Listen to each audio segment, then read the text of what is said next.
Hello दोस्तों, स्वागत है आप सभी का आपके अपने यूट्यूब चैनल ए के फॉर स्टडी में। तो फ्रेंड्स, इस वीडियो में मैं आप सभी के लिए कक्षा 9 सामाजिक विज्ञान मॉडल सेट 1 का सॉल्यूशन बताएंगे। जी हाँ दोस्तों, इससे पहले हम लोग क्लास 9th का साइंस के दोनों सेट 1 और सेट 2 का सॉल्यूशन ऑलरेडी देख चुके हैं और मैथमेटिक्स सेट 1 सेट 2 का भी सॉल्यूशन करा दिया है। यदि उन सारे वीडियो को नहीं देखे तो उन सारे वीडियो को देखने के लिए इस चैनल के प्लेलिस्ट पर मिल जाएगा तथा आई बटन पर भी मिलेगा और इस वीडियो को डिस्क्रिप्शन बॉक्स पर भी उन सारे वीडियो का प्लेलिस्ट लिंक दे दूंगा। तो दोस्तों, इस वीडियो को शुरू से लेकर अंत तक जरूर देखिएगा और कक्षा 9th वाले झारखंड बोर्ड के सभी छात्र छात्राएं ध्यान दीजिएगा कि आपका जो फर्स्ट बोर्ड एग्जाम जनवरी महीना में 2022 में होने वाला है, उसके लिए इन सारे मॉडल क्वेश्चन का सॉल्यूशन देखकर जाना बहुत ज़्यादा जरूरी होगा, क्योंकि इन सारे मॉडल क्वेश्चन सेट से ही आपका क्वेश्चन एग्जाम में आने वाला है। तो चलिए, सभी विद्यार्थियों से मेरा रिक्वेस्ट रहेगा, वीडियो में शुरू से लेकर अंत तक जरूर बने रहिएगा और चैनल पर नए हो तो चैनल को सब्सक्राइब जरूर कर लीजिएगा। देखिए, हम लोग देख रहे हैं कक्षा 9 क्लास 9 को विषय सामाजिक विज्ञान और मॉडल सेट संख्या 1।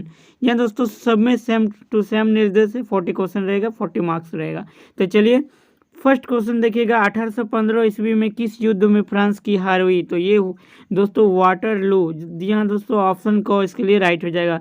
नेक्स्ट सवाल देखिएगा, क्रांति से पहले फ्रांसीसी समाज कितने वर्गों में विभक्त था? तो क्रांति से पहले फ्रांसीसी समाज जो 3 वर्गों में विभक्त था। नेक्स्ट सवाल देखिएगा, चर्च के विशेष कार्य को करने वाले व्यक्तियों के समूह को क्या कहा जाता था? तो इसे पादरी वर्ग कहा जाता था, ऑप्शन गो। चलिए नेक्स्ट सवाल देखिएगा दोस्तों, क्वेश्चन नंबर 4, फ्रांस का संविधान किस वर्ष बना? तो फ्रांस का संविधान दोस्तों 1791 ईस्वी में, ऑप्शन गो। चलिए नेक्स्ट सवाल, फ्रांस में 1793 से 1794 ईस्वी के मध्य के काल को किस नाम से जाना जाता है? तो इसे किस नाम से जाना जाता है? तो ये आतंक का राज। जी हाँ दोस्तों, इस टाइम को आतंक का राज के नाम से जाना जाता है। नेक्स्ट सवाल देखिएगा, एक मिनट दोस्तों, नेक्स्ट सवाल आपका क्वेश्चन नंबर 6 देखिएगा कि 1917 से पूर्व रूस पर किसका शासन था? तो 1917 से पूर्व रूस पर किसका शासन था? तो ये जार निकोलस द्वितीय का शासन था। यहाँ पर 2 क्या हुआ है, जार निकोलस द्वितीय। ये प्रथम है दोस्तों, ये तृतीय है, ये 4th है। तो जार निकोलस जो कि द्वितीय का शासन था, इसे याद रखिएगा, बहुत ही इंपॉर्टेंट सवाल है। चलिए नेक्स्ट सवाल देखिएगा, रूसी सांसद का क्या नाम था? तो रूसी सांसद का क्या नाम था, इसे याद रखिएगा। रूसी सांसद का जो नाम था वो था दोस्तों ड्यूमा। जी हाँ दोस्तों, ड्यूमा नाम था, ऑप्शन घ। नेक्स्ट सवाल देखिएगा, बोल्शेविक पार्टी का नेता कौन था? तो बोल्शेविक पार्टी का नेता कौन था? तो ये था दोस्तों लेनिन। जी हाँ दोस्तों, लेनिन, याद रखिएगा। नेक्स्ट सवाल देखिएगा, नेक्स्ट सवाल आपके लिए आया कि क्वेश्चन नंबर 9, रूसी क्रांतिकारियों के मुख्य उद्देश्य क्या थे? तो रूसी क्रांतिकारियों के मुख्य उद्देश्य क्या थे दोस्तों? तो प्रथम विश्व युद्ध से रूस को हटाना, जमीन किसानों को देना। जी हाँ दोस्तों, रूसी क्रांतिकारी जो किया गया था उसका जो मुख्य उद्देश्य था प्रथम विश्व युद्ध से रूस को हटा देना और ज़मीन किसानों को भी देना था और कारखानों पर मजदूरों का नियंत्रण को भी लागू करना था और गैर रूसी जातियों को समानता का दर्जा देना। यानी कि इन चारों के चारों सही है। तो यहाँ पर ऑप्शन हो जाएगा दोस्तों उपयुक्त सभी, ऑप्शन घ, इसे याद रखिएगा। चलिए नेक्स्ट सवाल देखिएगा, खूनी रविवार के नाम से किस दिन को जाना जाता है? तो दोस्तों ये बहुत ही फेमस है खूनी रविवार के नाम से। वैसे तो जालियांवाला बाग जो हत्याकांड हुआ था उसे भी जाना जाता है, लेकिन इसके अकॉर्डिंग इस क्वेश्चन पर जो ऑप्शन है इसके अनुसार 9 जनवरी 1905 को खूनी रविवार के नाम से जाना जाता है। इस चीज़ को आप लोग याद रखिएगा, ये क्वेश्चन बहुत ज़्यादा इम्पोर्टेंट सवाल है। चलिए अब नेक्स्ट सवाल देखिएगा, क्वेश्चन नंबर 11, भारत का क्षेत्रफल विश्व के कुल क्षेत्रफल का कितना प्रतिशत है? तो हमारा देश भारत का जो क्षेत्रफल है पूरे विश्व के नज़रिए में ये 2.4%। जी हाँ दोस्तों, 2.4% है। चलिए नेक्स्ट सवाल देखिएगा, क्वेश्चन नंबर 12, भारत की मानव यामांतर रेखा कौन सी है? तो भारत की मानव यामांतर रेखा जो है वो 82.30 डिग्री अंश पूर्वी देशांतर है, इसे याद रखिएगा। चलिए नेक्स्ट सवाल देखिएगा, कर्क रेखा किस राज्य से नहीं गुजरती है? तो कर्क रेखा जो है दोस्तों गुजरात से भी गुजरती है, मध्य प्रदेश से भी, झारखंड से भी। तो कर्क रेखा जो है यहाँ पर उड़ीसा से वहाँ से नहीं गुजरती है, उड़ीसा राज्य से। चलिए नेक्स्ट सवाल देखिएगा, विश्व का सबसे ऊंचा शिखर माउंट एवरेस्ट किस देश में स्थित है? तो बहुत ज़्यादा इंपॉर्टेंट सवाल है। तो विश्व का जो सबसे ऊंचा शिखर है माउंट एवरेस्ट वो किस देश में स्थित है दोस्तों? तो ये नेपाल में स्थित है, इसे याद रखिएगा, माउंट एवरेस्ट नेपाल में है।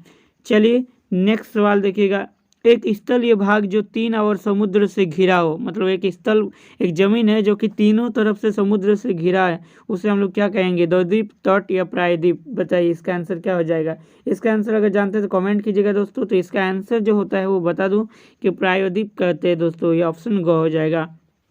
नेक्स्ट सवाल देखिएगा, बाढ़ वाले मैदानों के नए तथा युवा निक्षेपों को किस नाम से जाना जाता है? तो क्वेश्चन नंबर 16 का जो आंसर हो जाएगा ये खादर के नाम से जाने जाते हैं। इस जगह को खादर कहा जाता है।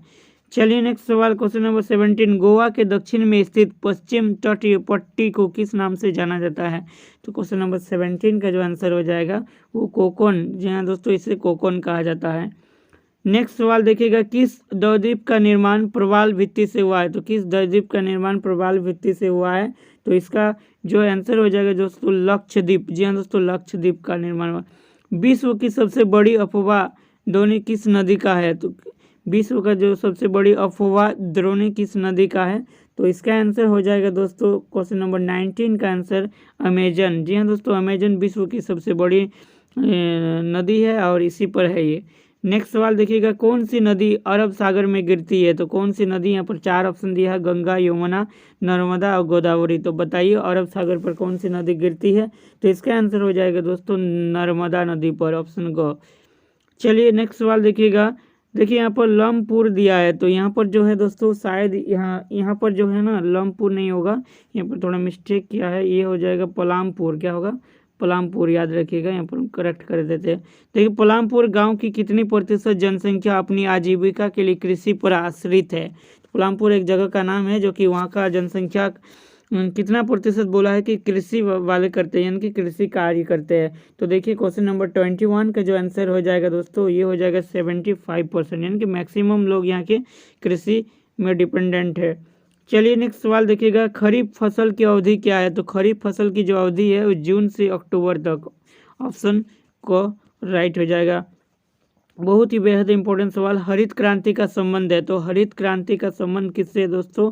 ये सवाल जो है बहुत ज़्यादा इंपॉर्टेंट। तो हरित क्रांति का संबंध है खाद्यान्न के उत्पादन से। जी हाँ दोस्तों, खाद्यान्न के उत्पादन से। नेक्स्ट सवाल देखिएगा, निम्न में से कौन कार्यशील पूंजी का उदाहरण है? तो कार्यशील पूंजी का उदाहरण औजार, नगद पैसा तथा कच्चा माल, भवन या मशीन। तो नगद पैसा तथा कच्चा माल, क्वेश्चन नंबर 24 का जो आंसर हो जाएगा ऑप्शन ग। चलिए नेक्स्ट सवाल देखिएगा 25, निम्नलिखित में से कौन एक गैर कृषि क्रिया है? तो गैर कृषि क्रिया, खेतों की जुताई करना ये तो कृषि क्रिया है, सिंचाई करना ये भी कृषि क्रिया है, और देखिए फसल की देखभाल करना एवं खाद एवं बीज की बिक्री। तो गैर कृषि कार्य क्रिया जो है वो 25 का आंसर हो जाएगा दोस्तों खाद एवं बीज की बिक्री। ये तो बिक्री करने का काम हो रहा है, यहाँ पर कोई खेती बाड़ी का काम नहीं बता रहा है। चलिए नेक्स्ट सवाल देखिएगा, नीचे दिए गए कथनों को ध्यानपूर्वक पढ़िए और देखिए क्या कथन 1 में दिया कि जब मानव संसाधन को शिक्षा तथा स्वास्थ्य के द्वारा विकसित किया जाता है तब इसे मानव पूंजी निर्माण कहते हैं। ठीक, उसके बाद कथन 2, मानव पूंजी में निवेश भौतिक पूंजी की भांति ही प्रतिफल प्रदान करता है। तो देखिए केवल कथन 1 सही है, केवल कथन 2 सही है, और केवल कथन 1 और कथन 2 दोनों सही है, या फिर कथन 1 और कथन 2 दोनों गलत है। ये स्टेटमेंट पर आधारित सवाल है। तो इसका आंसर जो दोस्तों आप लोग कमेंट कीजिएगा 26 का आंसर क्या होगा, आप लोग कमेंट करके ज़रूर बताइएगा। मैं आप सभी के कमेंट का इंतज़ार करूंगा और वेट करूंगा। इसके बाद अगर आपसे आंसर नहीं हो पाता है तो आप लोग मुझे बोल दीजिएगा, मैं इसका जो आंसर है वो आपको कमेंट बॉक्स में पिन कर दूंगा। तो 26 क्वेश्चन जो है आपके लिए छोड़ कर जाता हूं दोस्तों, और नेक्स्ट क्वेश्चन हम लोग देखेंगे।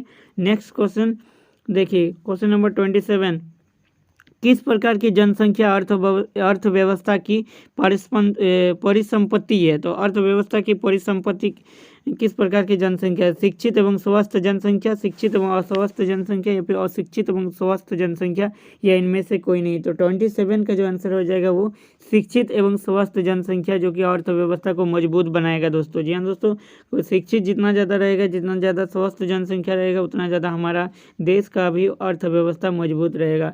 तो देखिए 28, नीचे दिए गए कथनों में से कौन सा कथन बेरोजगारी को सही तरीके से परिभाषित करता है? देखिए कौन नंबर में बोला क कथन, देखिए जब प्रचलित मजदूरी की दर से कम मजदूरी पर लोग काम करते हैं, या फिर जब प्रचलित मजदूरी की दर पर काम करने के इच्छुक व्यक्ति को रोजगार नहीं मिलता है, या जब व्यक्ति को अपनी रुचि के मुताबिक काम नहीं मिलता है, या फिर जब डिग्री धारक व्यक्ति को उसकी योग्यता के अनुरूप कार्य एवं वेतन नहीं मिलता है। तो इसका जो आंसर होना चाहिए दोस्तों, ये आंसर इसका हो जाएगा 28 का जो आंसर हो जाएगा इसका ऑप्शन नंबर ख। जी हाँ दोस्तों, जब ये वाला ऑप्शन नंबर ख हो जाएगा कि जब प्रचलित मजदूरी की दर पर काम करने के इच्छुक व्यक्ति को रोजगार नहीं मिल पाता है, यानी कि जिस टाइम को जितना वेतन दिया जाए उसके अकॉर्डिंग काम करने वाला व्यक्ति बहुत रहता है लेकिन उसे काम टाइम पर ना मिले। तो ये नेक्स्ट सवाल देखिएगा, प्राथमिक शिक्षा में नामांकन के लिए कौन से कार्यक्रम चलाए गए हैं। यानी कि प्राथमिक शिक्षा कितना तो 1 से लेकर 6 तक का जो होता है वो उसके लिए उसको जागरूक करने के लिए जो कार्यक्रम चलाया गया है वो कौन सा है। तो सेतु पाठ्यक्रम, स्कूल लोटो शिविर, या क एवं ख दोनों, या फिर इनमें से कोई नहीं। तो बताइए इसके लिए क्या आंसर हो जाएगा। 29 का क एवं ख दोनों कार्यक्रम चलाया गया है। चलिए नेक्स्ट सवाल देखिएगा, मौसमी बेरोजगारी से क्या तात्पर्य है। देखिए बेरोजगारी पर आधारित सवाल जरूर देखने को मिलेगा आपको। जब उच्च डिग्री धारक को रोजगार नहीं मिलता है तो ये नहीं होगा। जब किसी खास फसली मौसम में ही रोजगार मिलता है, जब वर्ष के कुछ महीनों में रोजगार प्राप्त नहीं होता है, या फिर जब वैकल्पिक रोजगार उपलब्ध नहीं है। तो क्वेश्चन नंबर 30 का जो आंसर हो जाएगा दोस्तों, ये आपका जब वर्ष के कुछ महीनों में रोजगार प्राप्त नहीं होता, यानी कि मौसमी रोजगार इसी को कहते हैं। यानी कि आपको हर टाइम में काम ना मिले, कुछ टाइम में आपको काम मिला किसी साल में कुछ समय के लिए, उसके बाद दूसरे टाइम में आपको दूसरे महीनों के लिए आपको बैठ कर रहना पड़ेगा, ये होगा। चलिए नेक्स्ट सवाल देखिएगा 31, लोकतंत्र का शाब्दिक अर्थ क्या है। लोकतंत्र मतलब कानून का शासन, राजा का शासन, या फिर लोगों का शासन, या कुछ विशेष लोगों का शासन। तो बताइए 31 का आंसर क्या आ जाएगा। बहुत ही इंपॉर्टेंट सवाल है, बहुत ही आसान सवाल। तो लोगों का शासन, जी हाँ दोस्तों, लोकतंत्र यानी कि लोगों के द्वारा जो वोटिंग करके वोटिंग होता है उसके द्वारा जो एक प्रतिनिधित्व बनता है, चुना जाता है प्रधानमंत्री, राष्ट्रपति वगैरह, उसके द्वारा जो शासन, ये लोगों का शासन कहलाता है लोकतंत्र।